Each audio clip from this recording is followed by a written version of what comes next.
Hi everyone, welcome to this video on the Paper 2 non-fiction reading exam. I've done a video for both exams, reading and writing, so look on my YouTube page if you want to look for more. So this extract that we're looking at, two extracts for the Paper 2 reading exam, is on the theme of a particular elephant. That's why I've got the images. So remember, Paper 2 non-fiction reading exam is 30% of your whole grade. You get 1 hour. 1 hour 15 if you've got extra time, 25%. You have 2 extracts to read and you have 6 questions. And roughly it's about 18 out of 40 to get a grade 4 minimum. So this is in the whole of the Paper 2 exam is 2 hours, 2.5 hours if you have 25% extra time, 1 hour for the reading, 1 hour for the writing. Give yourself an extra 15 minutes on both of those if you have extra time. So you've got 2 extracts to read. In paper 1 you only have 1, but in paper 2 you've got 2 extracts to read. 1 will be from the 21st century and 1 will be from the 19th. Normally the 21st century one will have a couple of photos. There's no real difference between the extracts, to be honest. Even though the one is in 19th century, it still should be easy enough for you to read. So questions 1 and 2 will be on the modern extract, 3 and 4 on the older one, and 5 and 6 on both. And you've got 6 questions, like I said. And it's quite good, this paper 2 exam, really, where 4 of the questions, which combine to 3, 6, 10, 20. So you can get 20 out of 40 marks just by comprehension. So that's what I mean by find info, as in you'll be asked a question, a simple question like, what does the elephant eat? You look through the text, what does the elephant eat? And you just write it in a sentence. And then questions 2 and 4 are ones where you need to look at language analysis. So low mark questions, you're looking for 4 or 5 minutes. So the 3 mark questions, 5 minutes, and a high mark question, look to give yourself about 13 to 15 minutes.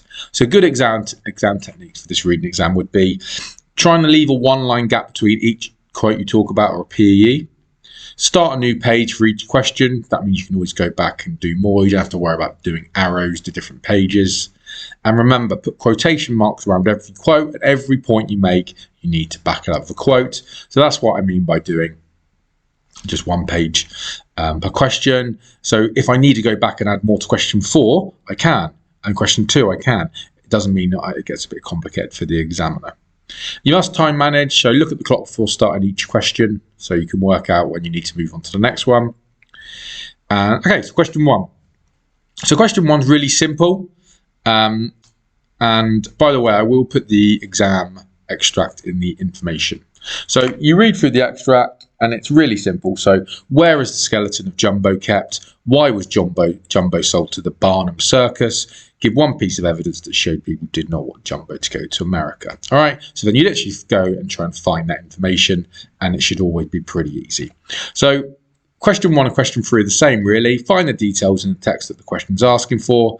And most of the time, try to write a full sentence. It can be a really short sentence, but some kind of sentence. If you can, try not to just put 1 word. Okay, so yeah, so you go through the text and you read it. So if you want to read it and go through, do the answers, like I said, I'll put the exam paper link in the description. Okay, so where is the skeleton of Jumbo kept? The American Museum of Natural History. Why was Jumbo sold to the Barnum Circus? They thought Jumbo might hurt someone.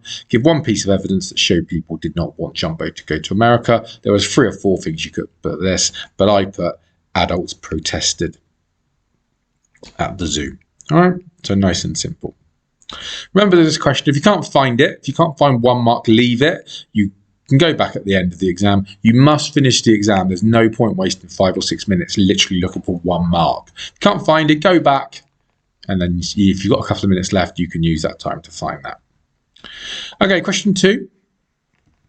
How does the writer Alan Lee try to show that Jumbo was a much-loved Victorian sensation? You should comment on what he says in his use of language. So question 2, you're looking at 13 to 15 minutes, 5 to 10 quotes, and it's basically language analysis. Why has the writer done certain things? So why do we want a lot of quotes? Well, quotes equals marks, basically. So these 2 people here, 2 different examples of answers. The person on the left put 2 quotes and got 2 out of 10. The person on the right put 10 quotes, put 10 out of 10. So even though these 2 people were the same standard of English, both really good, just because the other person on the right knew what the exam wanted. This exam is all about quotes. When you're doing English literature, it might be a thing where you get a quote and talk about it for a page. With this exam, it's all about getting as many quotes as you can. So this question is all about explaining the quote you've picked out and what the words mean for the reader. So you need to zoom in on key words and think, why has the writer intentionally used this word? So for example, if I was doing an extract about a school and it said the teacher spoke to the student, the verb spoke is not going to tell me a lot. But if I said the teacher ranted at the student, it's going to tell me something different, isn't it? So pick as many 1 or 2 word quotes as you can for 13 to 15 minutes for a 10-mark question. Once your time is up on a question, move on. You must finish the exam. So again, look at the clock. You can't spend 25 minutes on one question. You've got to get to the end of the exam. Questions 5 and question 6 in particular are quite easy. And a lot of the average the question that most people get the worst mark on average in the UK is question 6. And it's got nothing to do with how hard the question is. It's just people just don't get to it. And you've got to make sure you get to it. You need to use a range of quotes from the beginning, middle, and end of the extract. So if you're doing an extract and you're just taking quotes from here, you would get marked down because you're not showing the examiner that you've read the whole extract. So we need to be doing something like this. It doesn't have to be literally one every paragraph, but even if you took one quote from towards the end of the extract and all the other stuff was quite early on, that's fine, but you've got to show the examiner you've read the whole thing. So this question, this is what I tell my students, and I think it's a big thing that will help you. You're almost being like a human dictionary or human thesaurus, where you're going to pick a word out and basically say what it means. So if I show you an example of that, the question we looked at in my lesson was, how does the writer show the man's injury? And the quote was, the man shattered his leg. So what we don't want for an answer is, this shows the man hurt his leg. That's not good enough. The writer could have put hurt his leg. He could have put damaged. He could have put injured. The writer has decided to use the word shattered. So think to yourself, if I was a human dictionary, what does the word shattered mean? Well, if we look it up in the thesaurus.com, it says broken into many small pieces, destroyed. 3 and 4 probably aren't going to be about mine because that's about being like mentally shattered. Okay, but physically shattered, broken into small pieces, or destroyed. So all I'm going to do now is put that into my answer. So I've got the writer shows the man's injury with the quote, he shattered his leg. Shattered tells me the man has destroyed and broken his leg into many pieces. So literally what the definition or what it says in the thesaurus, I'm going to put that into my answer. So my blue is my question, my sentence starter, which I should always do to keep focus to the question. Always have the sentence starter as a question. The green is a quote, and my yellow is explaining what that shows about the man's injury. Another one, how does the writer try to show that the man was living in extremely tough conditions? The quote was, I slept on a concrete slab topped with a thin mattress. Okay, so you're basically explaining why that would be tough for someone. Again, concrete, be a human dictionary, human thesaurus. What does it mean? Well, it basically says a very hard building material made of sand and stone. So again, I'm going to put that into my answer. The writer shows the tough conditions with the man sleeping on a concrete slab. This tells the reader his bed was made of stone and must have been very uncomfortable. Again, blue is my question, green is my quote, and my yellow is my definition. Okay, so I got my students, really, I got them to do this thing where we were looking at an extract and we had 3 steps. We did, first of all, they looked it up in the dictionary, what the definition was on a highlighted word. Then I got them to do it in their definition based on a highlighted word. And then the third one I got them to do was they used their own definition of their chosen word. So for a question, if it was, how does the writer show his girlfriend was wealthy? Her family had a mansion since the day she was born. Again, what does the word, it could have said house. Why has the writer decided to use mansion? Well, the writer shows his girlfriend was wealthy with the word mansion. What's the definition of a mansion? This tells the reader she lives in a very large, impressive house. Again, this time the students wrote their own definition without looking at the dictionary based on the chosen word. How does the writer use language to describe the house he visits? It took him hours to find the house. It was abandoned. So they zoomed into the word abandoned because that's the word that stands out. And they put the writer uses the word abandoned to describe the house. This suggests it's been deserted. Okay, so again, definition, synonyms.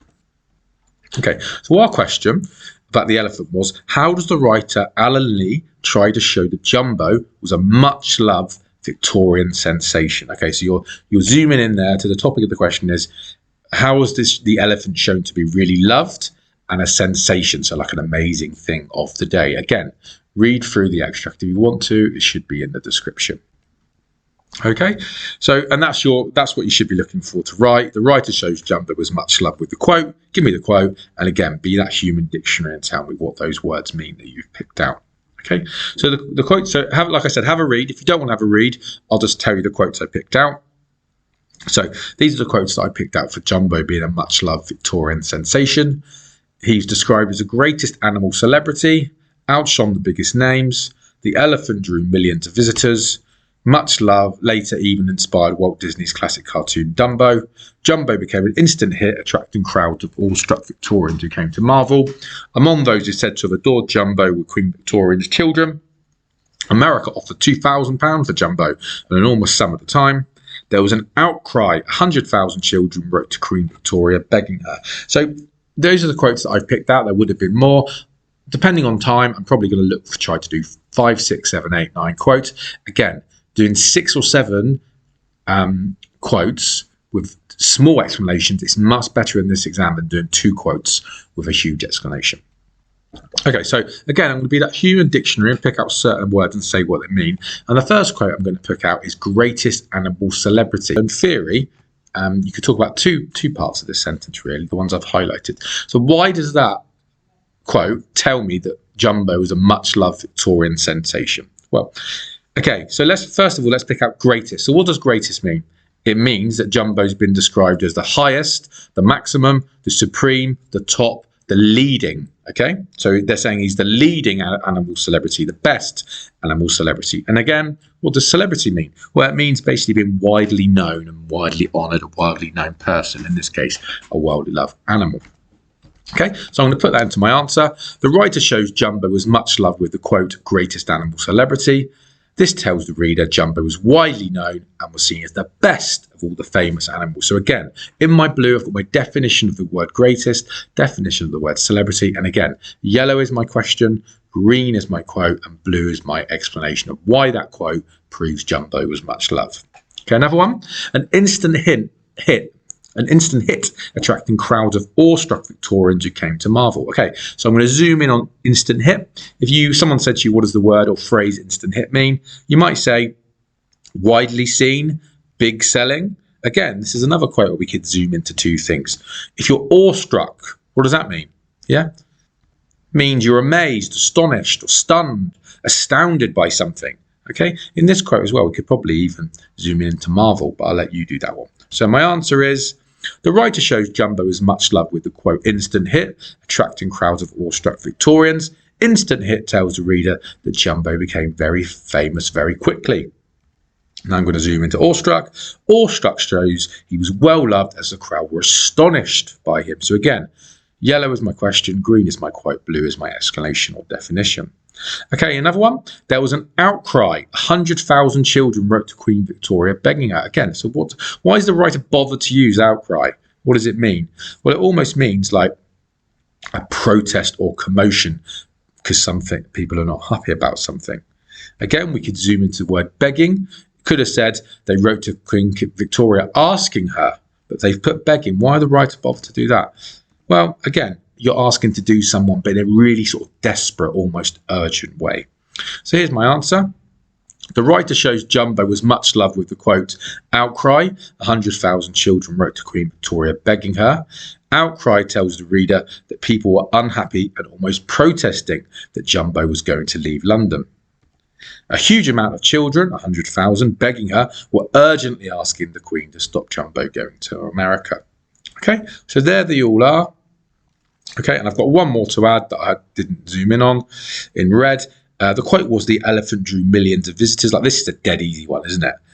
You could even argue, you probably wouldn't have to explain too much. You could just put for this one, another quote that shows he's much loved is that he drew millions of visitors. That would get you a mark. I've put the writer shows Jumbo was much loved with the quote, the elephant drew millions of visitors. This shows that an enormous amount of people came to watch him perform. So again, look at this screen. Yellow is my question, green is my quote, blue is my explanation. Keep focused on the question. And I've done 6 quotes there, but I could easily have done more. Okay, question 3. Question 3 is exactly the same as question 1. Okay, so you read the extract, it's comprehension. 3A, how much did Jumbo weigh? You read through the extract, somewhere it says how much he weighed, and you just put it into a sentence.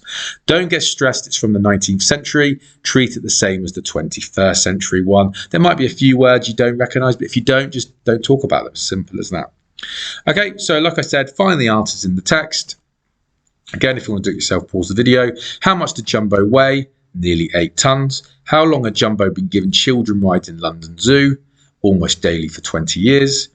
Give the detail from the text that shows Jumbo would usually do what Matthew Scott asked him. Matthew Scott was his keeper. Again, there was 3 or 4 ones you could have put for this, and I put for once he did not obey the order, as in it was like a unique thing. Okay, question 4. Okay, so question 4, here's the question. Matthew Scott writes about Jumbo in a way that shows feelings of pride and affection for the elephant.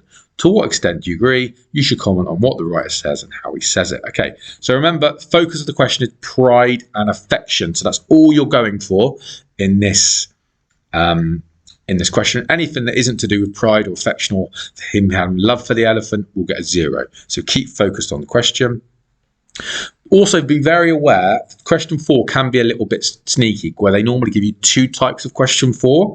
So first of all, the one I just shown you, so that's a kind of question 4, where they give you a statement from a myth, from like a made-up student, and they say, do you agree? And the second way they could put it for option B is, what do you think and feel about Matthew's view Scott's about the elephant? And if you get that one, you just say, I think Matthew thinks this about the elephant because, and then explain it. So those are the 2 ones you can get. Okay, so we'll stick with the one I was going to give you. It's really important, that question you just realised, question 4 is basically the counterpart to question 2, but it's just on the other extract, okay? So this question 4, I could easily turn it into a how question just by going, how does Matthew Scott show he has feelings of pride and affection for the elephant? The only difference is, for question 4, you need to agree with the question. So you don't need to agree all the way through, but maybe just as like an intro sentence, say, I agree with the statement that Matthew Scott feels pride and affection for the elephant.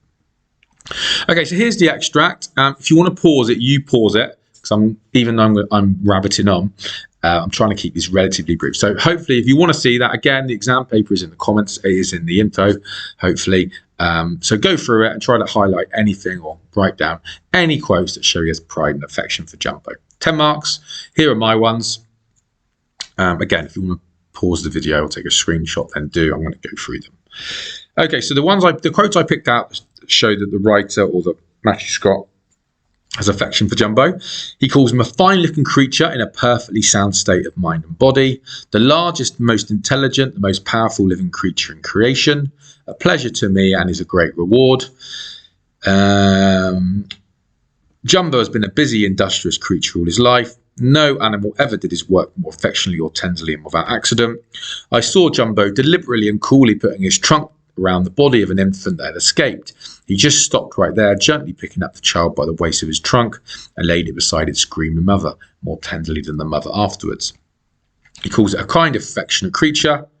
And he also says, remember, when you see anyone in trouble, you should go to the rescue. Remember that Jumbo did the same thing. So those last 2 quotes in black were basically about that this little kid got away from his mum right in front of Jumbo's path, and he didn't sort of tread on it, or he didn't like freak out. He was very like tender, very caring, and he managed to sort of really gently pick up the kid and bring him back to his mum. Okay, same again for question 2. There will be in a human dictionary, pick out certain words and say what they mean. So, okay, the first quote we're going to zoom in on is a fine-looking creature in a perfectly sound state of mind and body. If you notice, I've highlighted perfectly, but I've left off the ly. So what does perfect mean? Again, if we look it up, if someone says to you, that is perfect, your work is perfect, that person is perfect, what does it mean? Well, it probably means complete, flawless, ideal, impeccable, absolute, faultless. Okay, so let's put that into an answer. I agree. So remember, I need that little introduction. I agree. Scott writes about Jumbo in a way that shows his pride and affection for the elephant. And now I'm going to zoom into perfectly. He says Jumbo was in a perfectly sound state of mind and body. This tells the reader he thought Jumbo was faultless and flawless. Again, just the synonyms for perfect. And then I'm going to zoom into fine looking. Okay, and I'm going to say, well, what does fine looking mean? It basically means that the elephant looks good, doesn't he? So I put fine looking means he thought Jumbo was impressive physically. Okay, next quote. The largest, most intelligent, the most powerful living creature in creation. Again, if you're intelligent, what are you? So you're brilliant, you're talented, you're inspired, you're skillful, you're gifted. Let's put another one you could zoom in on that quote is most powerful. Yeah. So again, what does powerful mean? Mighty, strong, vigorous, robust, forceful. Okay. So if I put that into an answer, I've got Scott shows his pride and affection for the elephant with the quote.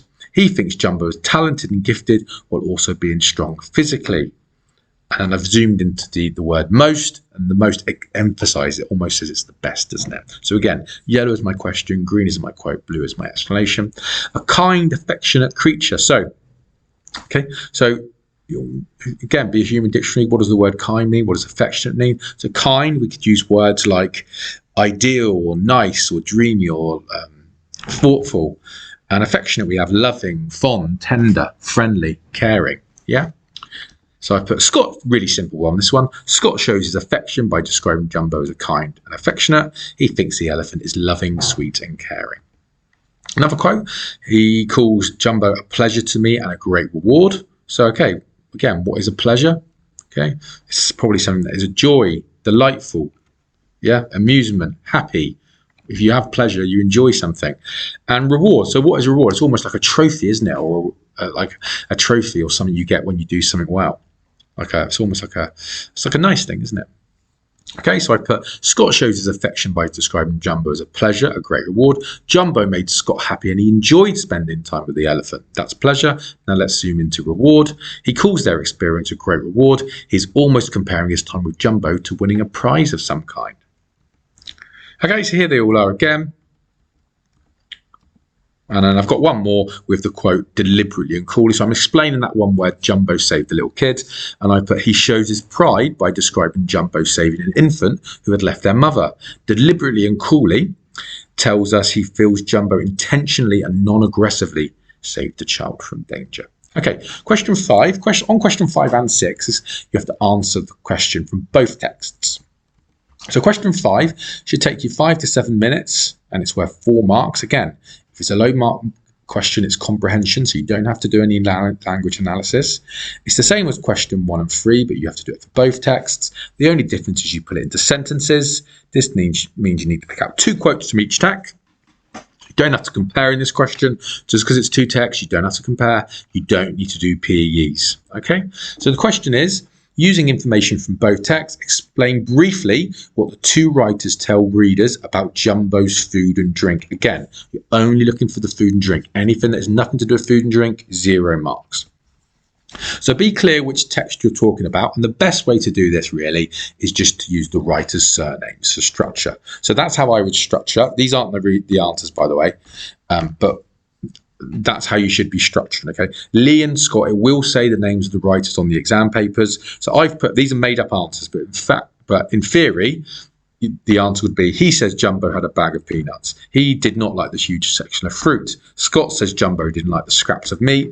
He says Jumbo had a thin selection of fruit. So again, you'd get 4 out of 4 for that because you picked out the food. That's all the examiner wants. You don't need to explain after it goes, this suggests he will be hungry. You don't need to do any of that. Okay, so you look at both extracts, so do it now if you want to. Find quotes about Jumbo's food and drink and nothing else. It's worth 4 marks, so you need to find 2 quotes from each extract. Okay, so Lee, which is a modern extract, this is what the answers were. He says Jumbo's diet consisted largely of sticky buns. He says Jumbo drank whiskey and beer to keep him calm. So you get 2 marks. It's. I know you probably think like, oh, it's easy. This is literally what the question is. Really easy question, question 5. That's why you should always make sure you get to it. And then Scott, Jumbo's daily diet was composed of hay and oats and bread. Scott says Jumbo drank chiefly water. So again, there you go, 2 marks again, and then that's it. So that's all you need to do for question 4. Again, a lot of people go wrong by doing a big paragraph. Just structure it like this. Lee, Scott, give me bullet points. One thing to make sure of though is don't just copy out the quote. That's called unabridged quotes and you won't get a mark for it. So try to do at least a little sentence starter like I've done, like he says Jumbo diet consisted, he says Jumbo drank. So make sure you do that. Okay, question 6. Again, on question 5 and 6, you have to answer from both texts. So question 6, it's 13 minutes and it's 10 marks. This is the same as question 5, but you need more quotes. This question is worth 10 marks. This means you need to pick out 4 to 5 quotes from each text. Do not compare in this question. I'm going to go back to that, and no PE. So I would say if you're someone who's looking for a grade 4, 5, 6, 7, you do not need to compare on this question. So you don't need to say extract 1 says this, however, extract B completely disagrees. You don't need to do that. If you're looking for a grade 8 or 9, then you do need to do that probably. But if I'm teaching my students who are going for probably for grades 4 to 5 to 6 to 7, just do exactly what we did on question 5, but more quotes. All right. So the question this time is, both of these texts are about Jumbo the elephant and his life in London. Basically talk about what the writers tell readers about Jumbo's life in London. Again, I've said compare. If the question say, I know it will say on the question compare. If you're going for grade 4, 5, 6, 7, you don't need to compare. Just do exactly what you did in question 5 and you get 8 marks out of 10 easily. Okay. Again, all we're looking at is Jumbo's life in London. If you talk about his life before or after, 0 marks. Okay, so remember, this was question 5 that we just went through. You're doing exactly the same, but we're just looking for more quotes. Okay, so exactly the same as you did on question 5 2 or 3 minutes ago in the video, but you're just doing more. Okay, so on this question then, if you've got the extract in front of you, or have a read, highlight your text for key quotes for the question, i.e. Jumbo's life at London Zoo. Look for 4 or 5 quotes from each extract, and I'll give you one example to get going. He became an instant hit at London Zoo. That would give you 1 mark. So pause the video if you want, or I'll go through it. Okay, so Lee, so again, we're using exactly the same structure, surnames, underline it, then do bullet points. So Lee says Jumbo was an instant hit at London Zoo. Jumbo arrived at London Zoo in 1865. He developed a strong bond with his keeper at London Zoo. He had a monotonous diet at the zoo. And then Scott tells the reader Jumbo would carry children almost daily at the zoo. He would eat the cakes the children gave to him. On one occasion, he returned a child who had fallen in front of him, and he would sometimes get mad when he was at the zoo. However, this was only if he was provoked by some drunken fool. So again, I've got 9 quotes there, so I could easily get 8 or 9 out of 10. Keep the structure. Do one writer, underline it, do the bullet points, then do the same for the other one. Again, I don't just write the quote out because I won't get the mark. So if I would have just put, and if you look at Lee, the top quote, if I would have just put instant hit at London, I probably wouldn't get the mark. I need my little sentence starter of Lee says Jumbo was an instant hit at London Zoo. That's going to get me the mark. And there you go, 8 or 9 out of 10. Okay, final tips for the reading then. Time manage. When your timer's up on a question, move on. If it's 3 or 4 marks, take about 5 to 7 minutes. If it's 10 marks, 13 to 15. Keep your eye on the clock throughout the exam. Leave a 1-line gap between all your quotes so it's clear for the examiner. There's no need to say a word as a verb, noun, or adjective. That's called feature spotting. You don't get any marks for it. If you run out of time on a 10 mark question, don't do a PE. So like I've said to you, if it's really obvious quote and you're running out of time, don't bother doing the explaining and finish all questions, all right? People miss out question 6 a lot. When you just looked at the video, it's a really easy question and it's worth 10 marks. If you're missing any 10 mark questions out, you're going to struggle to pass the exam. So you've got to be strict with yourself with the clock. Keep looking at the clock. All right. Hopefully that's been some use to you, and good luck in the exam.